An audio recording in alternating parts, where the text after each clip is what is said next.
They say I'm retired. My wife used to call me settled. Her new boss. He built an empire in a building powered by my code, with her help. But that night, he finally learned whose empire it really was. Hey!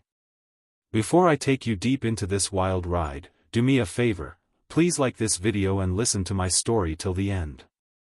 And tell me in the comments which city you're listening from. I want to see how far this story travels. Now, let's begin. My name was Daniel Rivers. I'm 51. And for the past 5 years, people assumed I was doing nothing. That I'd vanished. That I'd faded away like some forgotten line of code. But I hadn't. I was watching. Waiting. Quietly rebuilding what they'd stolen. 13 years ago, in a studio apartment with more coffee stains than clean dishes, I created Nexera, a back-end engine that powered most of the online retail platforms people use without even realizing. Payments. Inventory. Shipping. It was all mine. I sold Nexera for $360 million. Walked away. No press. No press conference. Just silence. I thought the quiet would bring peace. I was wrong. Avery, my wife of 27 years, loved the money. Hated the stillness. She'd gotten used to being the woman beside a man always in motion. When I stopped moving, she started drifting towards someone else. Enter Mason Keller. Her new boss at a company called Retail Forge. Reimagining commerce through AI, that was their pitch. He was flashy. Loud. Always on stage, even off it. Avery was drawn to that energy like a moth to a flame. 3 years ago, Retail Forge moved into a brick-and-glass beauty in downtown Portland. High ceilings. Concrete floors. The kind of place that screams, "We're here to change the world." They had no idea, that building. I owned it. Not directly, of course. Through a trust, Northreach Holdings LLC, registered in Wyoming, managed by a Denver firm. On paper, I was invisible. Until tonight. Avery made me come to their company holiday party. "It'll be good for you," she said. She meant, I need people to see I'm still married.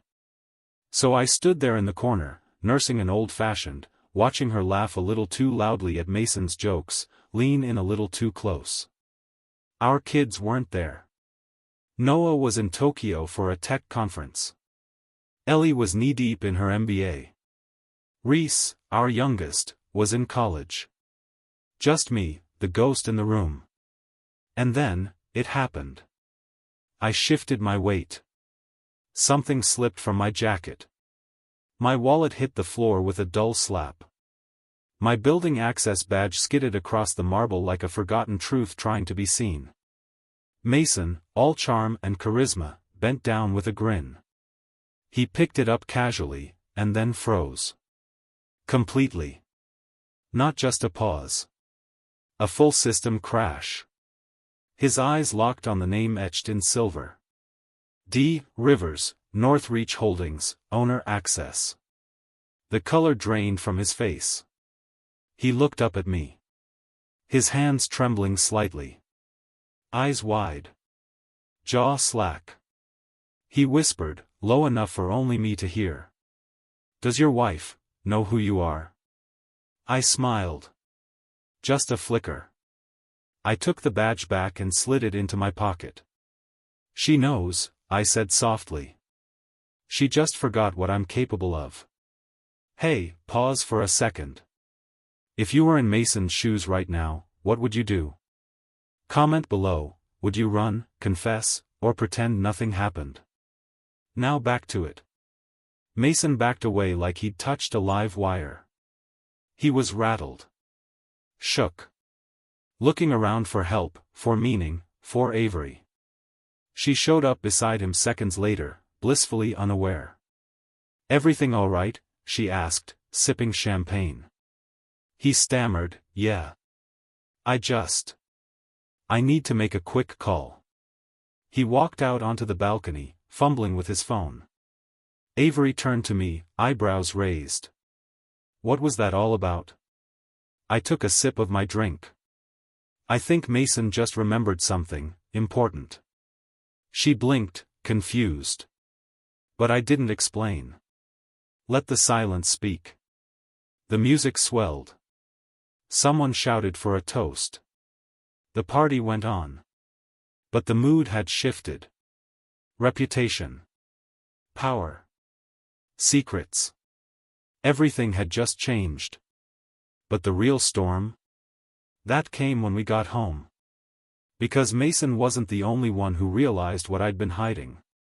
Wait until you hear what Avery did next. Follow for part 2. You won't believe how deep this betrayal runs. The ride back was quiet, the kind of quiet that hums with unspoken tension. Avery sat next to me, scrolling through photos from the party, double-tapping ones where she and Mason looked too comfortable. Mason seemed off tonight, she finally said, not looking up. I kept my eyes on the rain-slicked road. Did he? Yeah, like something spooked him. She glanced sideways at me. You didn't say anything to him, did you? We barely spoke. Her voice sharpened. Daniel. He picked up my wallet. Returned it. That's all. She went quiet again. But I could feel her watching me, dissecting me. After 27 years of marriage, you learn to read silences. This one? It wasn't curious. It was suspicious. We pulled into the driveway. The house felt hollow. 5,000 square feet with echoes where laughter used to live. Our kids were grown and gone, and maybe so was the version of us that raised them. Avery headed upstairs without a word. I poured myself a glass of scotch and headed into my study. Booted up the laptop. 3 emails waited. All flagged as urgent. Legal inquiries. One from a firm in San Francisco requesting documentation on Northreach Holdings structure. Another asking for clarification on the lease for Retail Forge HQ. And the third? A polite, corporate inquiry from Retail Forge's general counsel, about building access protocol. I almost laughed. They were scrambling. Mason must have called in every lawyer he knew, trying to confirm what he saw was real. Hoping it wasn't. It was very real. I opened a folder I hadn't touched in weeks. Inside were files I'd been collecting for months. Diagrams. Codebase blueprints. Commit logs. Back-end frameworks.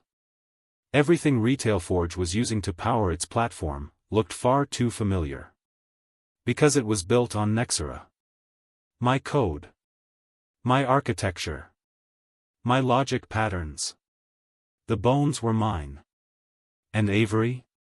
She had access to all of it, back when she still believed in me. Back when I still believed in her. If your partner handed your life's work to someone else, would you call it betrayal or just a mistake? Let me know in the comments. Let's keep going. I clicked into a folder marked reference emails. I had read these before, but reading them now, knowing what I know. It felt like being punched in the chest. March 2022 from Avery Rivers to Mason Keller. Here are some back-end frameworks my husband developed. Could be useful for reference. Mason's reply came less than 20 minutes later. This is gold. Can we schedule a call? That was the moment they crossed the line. They didn't steal the code directly. No, they were smarter than that. They reverse-engineered it. Reskinned it. Polished the UI. Added some AI marketing buzzwords and called it innovation. But I knew every inch of that skeleton. I'd built it from nothing. Line by line. I stood at the window, scotch in hand, staring into the rain. Somewhere across the city, Mason was probably pacing in his overpriced condo, still on the phone, still pretending he could fix this. But he couldn't. Because the foundation he'd built his kingdom on belonged to me. Upstairs, I heard Avery's phone buzzing. Once. Twice. 3 times. Footsteps. Urgent. Nervous. The calls had started. The fire had only just been lit. But the explosion didn't happen at the office. It happened right here, in our kitchen. Because the next morning, Avery told me what Mason wanted. And I told her what I knew. Follow for part 3. The confrontation will leave you speechless.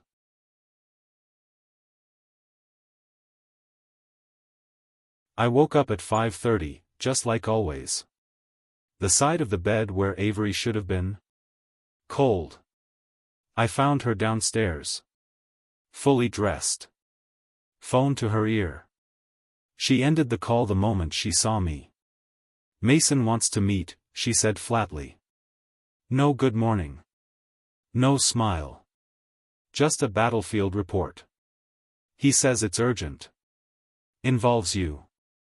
I moved slowly, poured coffee. Stirred cream into it until the swirl disappeared. Did he say why? He wouldn't. She looked nervous. I looked calm. That imbalance set her on edge. Daniel, she said, voice tighter now, what's going on? You should ask Mason. I'm asking you. I took a long sip, then met her eyes. When you gave Mason the core files for Nexera 3 years ago, did you think I wouldn't find out? The blood drained from her face. What are you talking about? You know exactly what I'm talking about. Her mouth opened. Closed. A heartbeat passed. I was just trying to help, she whispered. He was struggling with the system and I thought. You thought handing him 12 years of my work was helping? My tone didn't rise. I didn't scream. And somehow, that scared her more. Did he pay you? Or did you just want to feel necessary? It wasn't like that. Then what was it like, Avery? You downloaded specs I trusted you with. You called it reference material. He called it gold. What did you call it? Pause for a second. If you were Daniel right now, facing your partner after a betrayal like this, could you forgive them? Be honest, drop your thoughts in the comments. Now let's go deeper. Her phone buzzed again. Mason. She didn't answer this time. I pressed forward. You knew what you were doing. She tried again. You weren't building anymore. You walked away from that world. I didn't think you'd care. You didn't think I'd care? I repeated, stunned. You gave away my life's work. The foundation I built our future on. And you thought I'd be fine with it? Avery looked down. I just wanted to feel like I mattered again. And selling my trust was how you did that? Her voice cracked. You stopped being you, Daniel. You disappeared. You buried yourself in books and silence, and I didn't know where you went. I turned away. I couldn't look at her. Velocity Forge is being sued, she said finally, voice barely above a whisper. I froze. Some IP firm from Delaware filed papers this morning, she added. Patent infringement. Licensing breach. Stolen architecture. Mason thinks you're behind it. He's right. She stepped forward. You can't do this. I already did. I'm asking you, not as Mason's employee, but as your wife. I shook my head. You stopped being my wife when you became his asset. Her breath caught. She looked like she'd been slapped. Our son works there, she pleaded. Noah just got promoted. If Retail Forge goes down, he loses everything. That landed like a gut punch. Noah. 26. Brilliant. Relentless. My firstborn. He'd been so proud when he got that job. Noah's smart, I said quietly.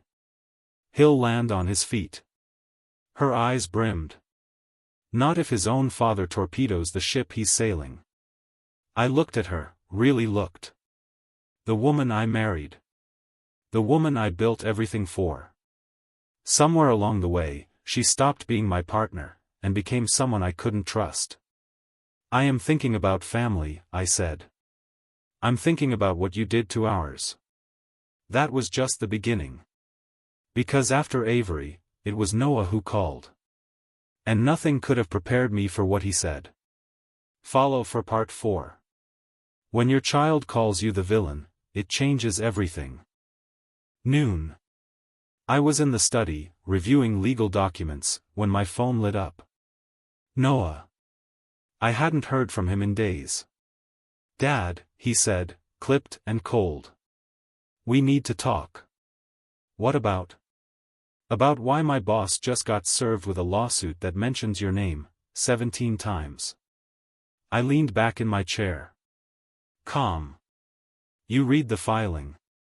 Everyone's read it. It's spreading like wildfire. Half the office is whispering about it, and the other half is panicking. Dad, what are you doing? What I should have done a long time ago. Holding someone accountable for stealing my work. This is about Mom, isn't it? He said. This whole thing. You're burning everything down because of her. No, Noah. This isn't about your mother. This is about intellectual property theft. About a man building his company on something I created. Something she gave him without my consent. There was silence on the other end. Then, a quiet, she did what? I told him about the emails. The files. The night she handed over my architecture like it was a recipe for banana bread. Noah didn't interrupt. He just listened. He always listened when it mattered. How long have you known? He asked. 8 months. And you didn't tell me? Would you have believed me? A long breath. I don't know. He paused. And then, Blake, Mason, he's been good to me. Promoted me. Let me lead strategy. He's not a thief, Dad. He is when he builds a fortune on stolen blueprints. People build off of other work all the time. Not entire systems. Not core infrastructures. This wasn't inspiration, Noah. This was appropriation. Another silence. What do you want me to do? Nothing. This isn't your fight. It is, he snapped. When my job, my reputation, and my future hang in the balance? Yeah, it's my fight. I heard it in his voice, something sharp, something breaking. I've worked like hell the last 2 years. Earned every bit of my position. And now you're going to erase it? I clenched the phone tighter. No, Mason erased it the day he took what didn't belong to him. No, Noah said bitterly. You're erasing it. Because you can't stand that Mom found purpose without you. That hit harder than anything so far. This isn't about control. Isn't it? He cut in. You left that world behind. Retired. Checked out. She didn't. She stayed in it. Found something that made her feel alive. And you couldn't stand it. I didn't start this war, I said. No, Noah replied coldly. But you'll finish it, even if it costs you your family. Have you ever had someone you love call you the villain in your own story? How do you forgive that, or yourself? Drop your thoughts below. 3 days passed. Then Ellie called. Our middle child. The calm one. The analyst. The peacemaker. Dad, she said, I need to know what you're doing. So I told her. Everything. The files. The lawsuit. The betrayal. Ellie was quiet. That's awful, she said. But, there's something you need to know. What? I invested in Retail Forge. My heart stopped. Excuse me? Last year, $50,000. From my trust fund. Mom said the company was rock solid. Breakthrough tech.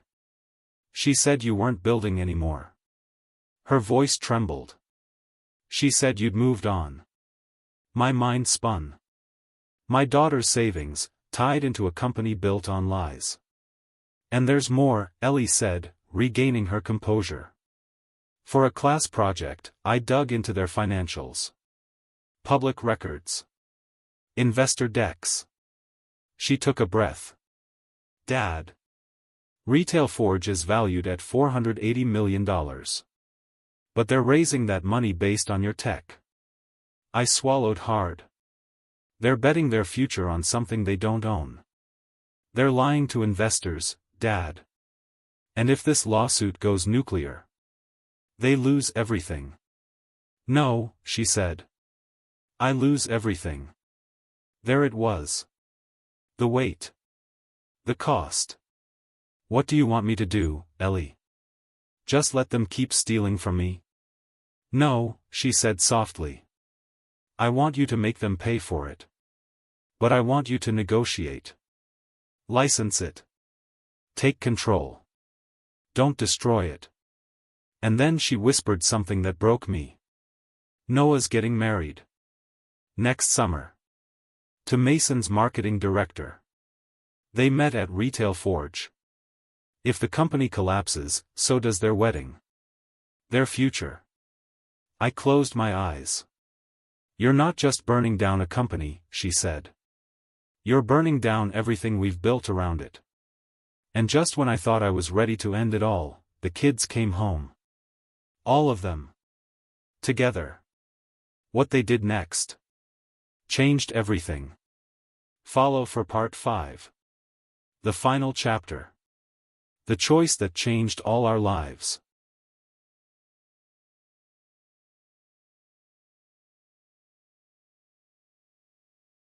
They came home. All of them. Noah, from Chicago. Ellie, from San Francisco. Reese, our youngest, flew in from college. They didn't come home for Thanksgiving or a birthday. They came to stop me. I heard them in the foyer, not laughing, not reminiscing, strategizing. Reese found me first. He didn't knock. Dad, he said, voice firm. I'm not here for hugs. I'm here because you're tearing this family apart. And someone needs to tell you you're being a damn fool. That stung. But I let him speak. I've read everything. Ellie showed me the architecture, the contracts, even Mom's emails, he said, pacing. And yeah, they screwed you. Mason, Mom, all of them. But now you're just swinging blindly. I'm protecting what's mine. You're destroying what's ours. He didn't let up. Noah's fiancée works at Retail Forge. Ellie put her savings into it. I'm in college, Dad, and my friends joke that my last name is the guy suing a startup. He folded his arms. You're not fixing anything. You're just proving a point. The door opened. Ellie and Noah walked in.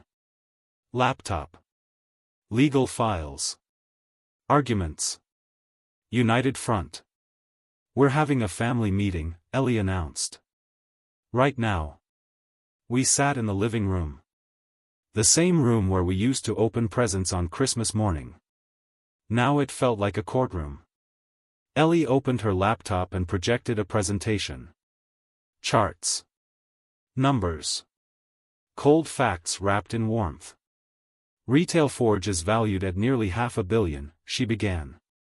But if you go through with your IP claim, it tanks to maybe $40 million. She clicked. 90% of that valuation is built on your architecture, Dad. But if you destroy it. Noah jumped in, holding a legal document. You're not just suing them. You're exposing investors. Employees. Us. You waited 8 months, Noah added. That delay could make you liable for interference. For damages. You're threatening to sue me? I asked, stunned. I'm trying to stop you from being sued by everyone else. Then came the final blow. If you go through with this, I might not invite you to my wedding. That silence? That was the sound of a father's heart breaking. Then Michelle walked in. She looked smaller. Tired. Worn. And she did something I never expected. I was wrong, she said softly. I was selfish. And I'm sorry. She pulled out a folder. Her voice shook.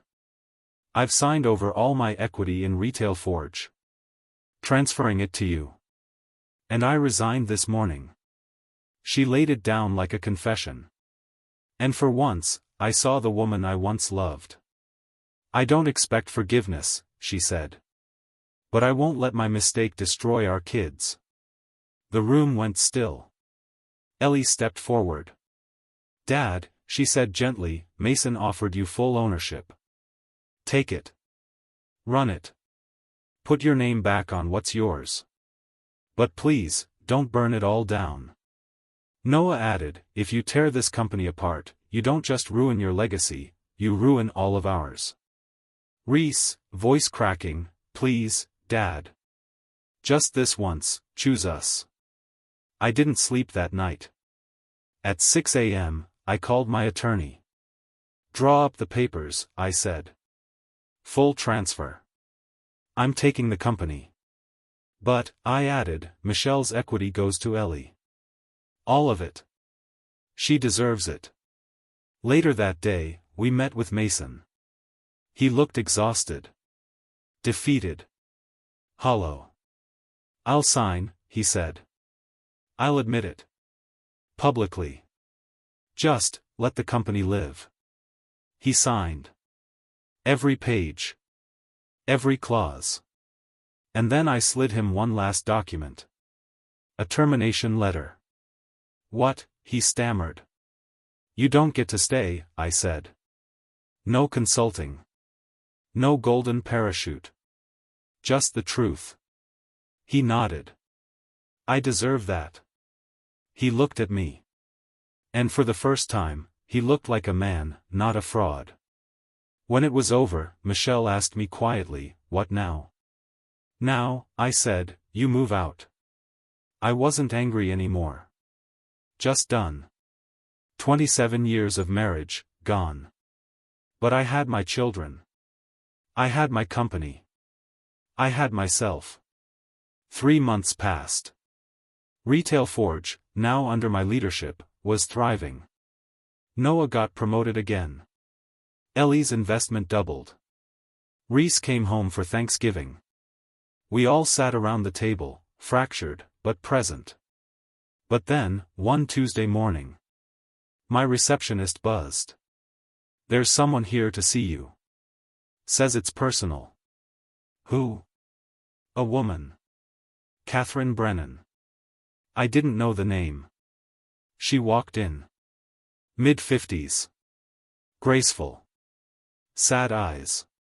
Mr. Rivers, she said. Thank you for seeing me. I don't believe we've met. You dated my sister. Sarah. In college. My heart stopped. Before Avery, there was Sarah. She handed me a letter. She passed away 4 years ago. Cancer. I opened the envelope. My name, written in a hand I hadn't seen in decades. She asked me to give you this, Catherine said. And to tell you something else. I looked up. You have a son, she said. His name is James Brennan. He's 27. Works in cybersecurity. In Boston. The room tilted. She never told me. She tried, Catherine said gently. But by then, you were gone. Moved. Engaged. She didn't want to interfere. I sat. Shaken. Hollow. I had another son. I opened the letter. Greg, if you're reading this, I'm gone. But James is real. He's good. He's brilliant. He has your eyes. Please don't miss the rest of his life. You both deserve that chance. Sarah. I picked up my phone. His number was on the card. It rang once. Twice. Then. Hello? James, this is Daniel. I think I might be your father. 8 months later, he was sitting next to Ellie at Noah's wedding. Our family, once shattered, now, a little stranger. But somehow, stronger. We danced. We laughed. We cried. All 4 of my children, including one I never knew I had, were there. James handed me a drink and said, "We're not father and son, not yet. But I could use a friend who understands what it's like to build something from scratch." "I'd like that," I said. I'd won the war. Lost a marriage. Gained a son. And maybe, just maybe, found myself. Tell me in the comments. And if you've dealt with something similar, share your story. You're not alone. Subscribe for more stories about standing your ground and reclaiming your life. Because sometimes you have to burn the foundation, to discover what was really holding you up.